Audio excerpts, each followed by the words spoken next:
वर्षा का आज ससुराल में पहला दिन था। वर्षा जैसे ही भावना के पैर छूने जाती है, ओह व्हाट इज दिस, ये तुम किस जमाने में जी रही हो? आजकल कोई पैर छूता है क्या? ये मॉडर्न जमाना है, हाय हेलो और हग करने का जमाना। उफ, कवार कहीं की। वहीं सोफे पर बैठा भावना का पति राजीव जोर जोर से हंसने लगता है। फिर तो तुम अपनी दीदी के गले मिल लो वर्षा। वर्षा आगे बढ़ी गले मिलने के लिए, वैसे ही भावना ने नाक सिकोड़ते हुए कहा, बस बस ठीक है ठीक है। फिर वर्षा रसोई घर में काम करने के लिए आ जाती है। वहीं वर्षा का पति भी आ जाता है। वर्षा, तुम भाभी की बातों का बुरा मत मानना। मुझे दीदी की किसी भी बात का बुरा नहीं लगा, कोई बात नहीं। उधर भावना अपने कमरे में अपने बेटे बिट्टू को संभाल रही होती है। क्यों रो रहा है, क्या हुआ तुझे? चुप हो जा, नहीं तो एक थप्पड़ मारूंगी। तभी वर्षा वहाँ आ जाती है। इतने छोटे से बच्चे को भला कोई मारता है क्या दीदी? ये मेरा बेटा है, मैं कुछ भी करूँ इसके साथ? दीदी, बिट्टू मेरा भी कुछ लगता है, मैं उसकी चाची हूँ। मैंने तुमसे पूछा? तुम चाची हो इसकी, माँ बनने की कोशिश मत करो इसकी। बड़ी आई। वर्षा बिट्टू को अपने बेटे की तरह प्यार करती थी, उसका बहुत ध्यान रखती थी। सुबह के वक्त भावना रोटी बना रही होती है और वर्षा बाथरूम में कपड़े धो रही होती है। तभी बिट्टू घुटने के बल रोता रोता भावना के पास जाता है और गोद में आने के लिए जिद करता है। अब क्या हुआ? दिख नहीं रहा मैं रोटी बना रही हूँ? अभी मैं तुझे नहीं ले सकती। बिट्टू तो बस रोए ही जा रहा था। तभी भावना गुस्से से गरम गरम चिमटा बिट्टू को लगा देती है। बिट्टू और जोर जोर से रोने लगता है। वर्षा बिट्टू के रोने की आवाज सुनकर वहाँ आ जाती है। मम्मी को क्यों परेशान करते हो? चाची पास आओ। दीदी, आज ये कुछ ज्यादा नहीं रो रहा है? तभी वर्षा बिट्टू का जला हुआ हाथ देखती है। दीदी, आपने बिट्टू का हाथ जलाया? इतने छोटे बच्चे के साथ कोई ऐसा करता है क्या? ये आपने बिल्कुल अच्छा नहीं किया। वर्षा बिट्टू को अपने कमरे में ले जाती है। मेरे राजा बेटा को चोट लगी है, अभी हम इस चोट पर दवाई लगाएंगे, फिर ये चोट बिल्कुल ठीक हो जाएगी। तभी कमरे में अमित आ जाता है। क्या हुआ वर्षा, बिट्टू इतना रो क्यों रहा है? पहले आप मुझे एक बात बताइए, मैंने देखा है दीदी बिट्टू को जरा भी प्यार नहीं करती, और तो और बिल्कुल ध्यान ही नहीं देती इतने से छोटे बच्चे पर। वर्षा, भाभी का स्वभाव थोड़ा अलग है, तुम्हें वो बिल्कुल पसंद नहीं करती। भाभी तो अपनी बुआ की लड़की से मेरी शादी कराना चाहती थी, पर मुझे तुम पसंद आ गई, इसलिए वो तुम्हारा गुस्सा बिट्टू पर निकालती हैं। पर इस बेचारे बच्चे की इसमें क्या गलती है? वर्षा बिट्टू को अपने सीने से लगा लेती है और रोने लगती है। एक दिन भावना बिट्टू को छत पर टहला रही होती है और तभी भावना की सहेली का फोन आ जाता है।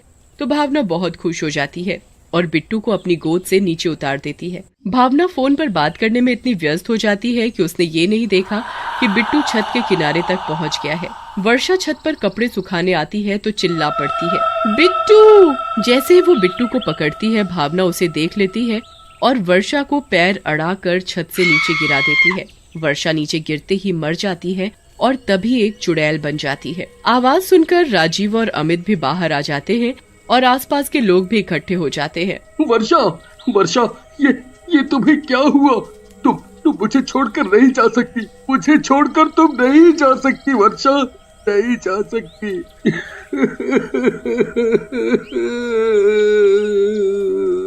अमित, अपने आप को संभालो।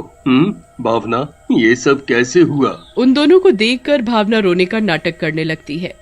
छत से पैर फिसल गया और नीचे गिर गई।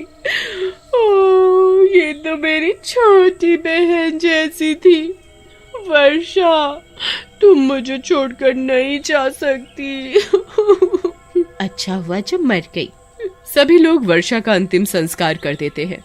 रात हो जाती है और सभी सो जाते हैं। बिट्टू पालने में सोया होता है और जोर जोर से रोने लगता है, पर भावना उसके रोने की आवाज नहीं सुनती। भावना, उठो जरा, देखो बिट्टू रो रहा है, उसे शायद भूख लगी है। अरे सोने दो ना, सिर में बहुत दर्द हो रहा है। तभी वर्षा चुड़ैल रूप में वहाँ आ जाती है और टेबल पर पानी से भरा गिलास भावना के ऊपर डाल देती है और चुड़ैल गायब हो जाती है। तभी भावना उठ खड़ी होती है। ये किसने डाला पानी? जरूर राजीव ने डाला होगा, पर राजीव तो सो रहे हैं, फिर किसने डाला होगा? ओहो, और इसने दुखी कर रखा है, जब देखो रोता रहता है। अब नींद तो आने वाली है नहीं, इसे ही दूध पिला दो, ये ऐसे ही मानेगी। इसे दिखता नहीं बिट्टू भूख से कितना रो रहा है। सुबह हो जाती है। भावना सोचती रहती है रात के बारे में कि किसने डाला होगा पानी। तभी राजीव वहाँ आ जाता है। राजीव, क्या तुमने डाला था पानी रात को मेरे ऊपर? तुम्हारा दिमाग तो ठीक है, मैं भला क्यों डालने लगा तुम्हारे ऊपर पानी? तुम नींद में पानी पी रही होगी तो तुम्हारे ऊपर गिर गया होगा। हो सकता है मुझसे ही गिर गया होगा। भावना रसोई घर में खाना बना रही होती है, फिर पीछे से चुड़ैल आ जाती है। चुड़ैल चिमटा गर्म करती है और नीचे फर्श पर रख देती है। जैसे ही भावना का पैर उस चिमटे पर पड़ता है तो वो जोर जोर से चिल्लाने लगती है। मर गई मैं, ये चिमटा कैसे नीचे गिरा? आइयो, अभी तो वहाँ ऊपर रखा था और ये इतना ये इतना गर्म कैसे हो गया? मेरा पैर जल गया। तूने भी ऐसे ही बिट्टू को जलाया था ना? देखो अब जब जलता है तो कितना दर्द होता है। चुड़ैल वहाँ से चली जाती है और भावना पैर पकड़कर रोती रहती है। भावना जैसे तैसे सोफे तक जाती है और उस पर बैठ जाती है। बैठते ही भावना सोफे पर ही सो जाती है। बिट्टू वहीं खेल रहा होता है। चुड़ैल देखती है, बिट्टू को अकेला छोड़कर ये भावना चैन से कैसे सो सकती है? अगर बिट्टू को चोट लग गई तो? बिट्टू अपने मुंह में कुछ उठाकर डाल ना ले।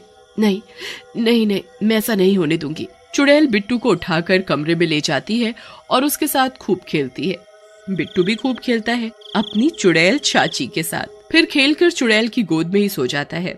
चुड़ैल उसे वहीं बिस्तर पर सुला देती है। अरे, ये तो अभी तक सो रही है। चुड़ैल भावना को सोफे से जोर का धक्का देती है।